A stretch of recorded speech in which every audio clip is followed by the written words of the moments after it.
इस अज्ञानी छोटी लड़की ने 16 साल की उम्र में अपनी सबसे कीमती चीज एक बदमाश को दे दी और बदले में उसे जो मिलने की उम्मीद नहीं थी वह दूसरी पार्टी का निर्मम परित्याग था।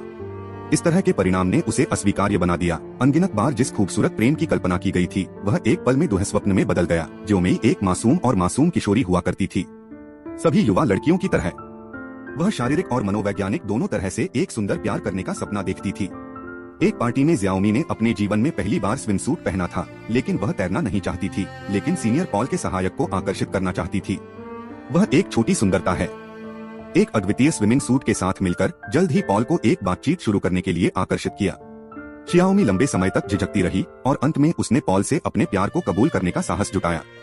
अप्रत्याशित रूप से पॉल यह सुनने के बाद उसके पास जाने की पहल करेगा, उन दृश्यों का सामना करते हुए जिनके बारे में उसने अनगिनत बार कल्पना की थी। जब यह आखिरकार सच हुआ तो ज्याओमी कुछ उत्साहित थी। हालांकि अगले सेकंड में पॉल ने अपना सिर जोर से दबाया और कुछ मिनट बाद पॉल बिना एक शब्द कहे चला गया।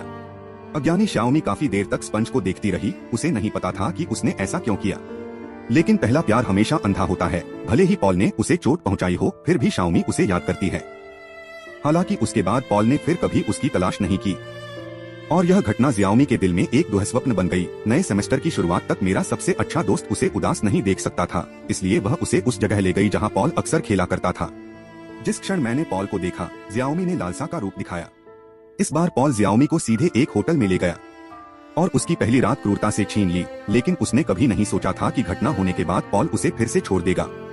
ज्याओमी इस तरह के अपमान को स्वीकार नहीं कर सका। प्यार एक दुःस्वप्न में बदल जाता है।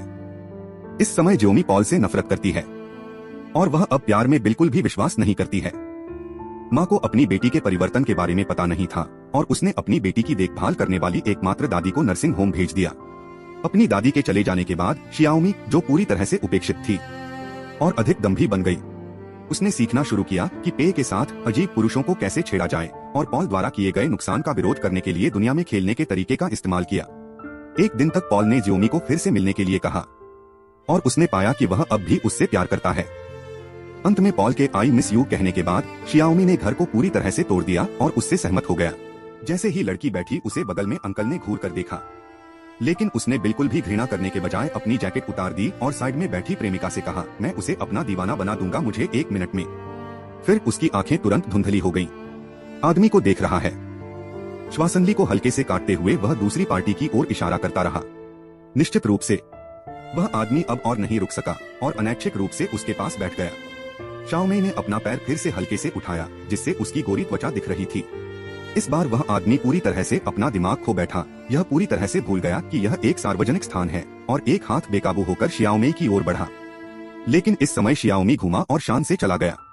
यह खुद को जाने देने का उसका पहला प्रयास था, लेकिन किसने सोचा होगा कि वह केवल 16 साल का था और किसी ने नहीं सोचा होगा कि उसने ऐसा सिर्फ अपने दिल में आघात को ठीक करने और दर्द को दूर करने के लिए किया। कुछ दिनों बाद पॉल, जिसे शियाओमी पसंद करता है, ने उसे घर पर मिलने के लिए आमंत्रित किया, लेकिन जिस बात की उसे उम्मीद नहीं थी वह यह है कि दूसरे पक्ष ने उसकी जगह एक दोस्त को लेने का अवसर लिया। शियाओमी ने घबराहट में उसे दूर धकेल दिया। इस जगह से भागने की कोशिश कर रहा था, लेकिन पॉल ने उसे रोक दिया।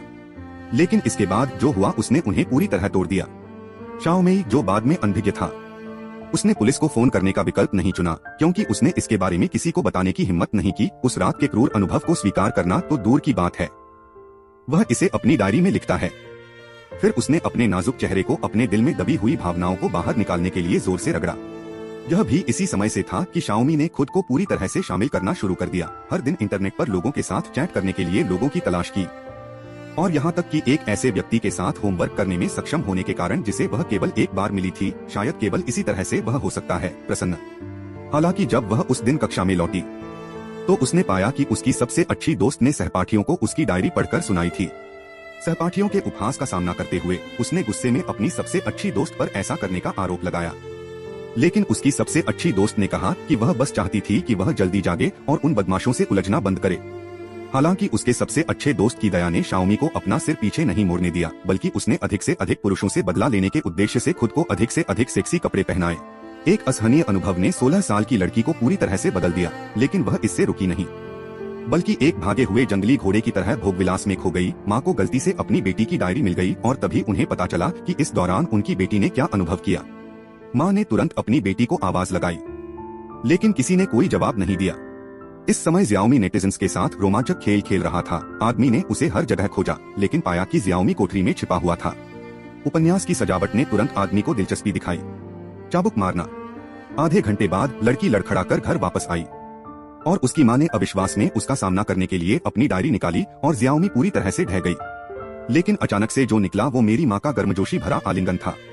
माँ सॉरी बोलती रही। इस समय शियाओमी अंत में समझ गई कि उसका तथाकथित प्रतिशोध वास्तव में खुद को दंडित कर रहा था और अब उसके पास रोने के लिए एक कंधा था और यह व्यक्ति उसकी माँ थी। लेकिन यह प्यार बहुत देर से आया, जिससे मैं भटक गया। सौभाग्य से अब अपनी माँ की समझ और साथ के साथ शियाओमी जल्दी से छाया से बाहर निकल आई। कुछ दिनों बाद शियाओमी एक खोई हुई मुस्कान के साथ स्कूल आया और उस बदमाश से मिला जिसने उसे धमकाया था। उसने कुछ नहीं कहा, बस शांति से इसका सामना किया और दूसरे लड़के की उपस्थिति ने उसे फिर से प्यार की उम्मीद जगा दी। लड़के ने जियाओमी को एक ड्राइंग बोर्ड दिया जो उसके चित्रों से भरा हुआ था। हालांकि पेंटिंग्स बहुत अच्छी नहीं थीं। यह निश्चित रूप से उसके लिए लड़के के प्यार का एक निशान था। इस समय जियाओमी अंत में मुस्कुराया, उस पेंटिंग को पकड़े हुए जो लड़के ने उसे एक अनमोल खजाने की तरह दी थी। इस समय वह अपने भावी जीवन के लिए बहुत खुश और आशा से भरा हुआ महसूस कर रहा था। 16 वर्षीय लड़की को आखिरकार उसका प्यार मिल गया और युवावस्था की खुशी आखिरकार लड़ाई से बच गई। प्रिय, आप उस यात्रा पर जहां यौवन और प्रेम प्रतिच्छेद करते हैं, कृपया अपने आप से विनम्र व्यवहार करें, चाहे कुछ भी हो।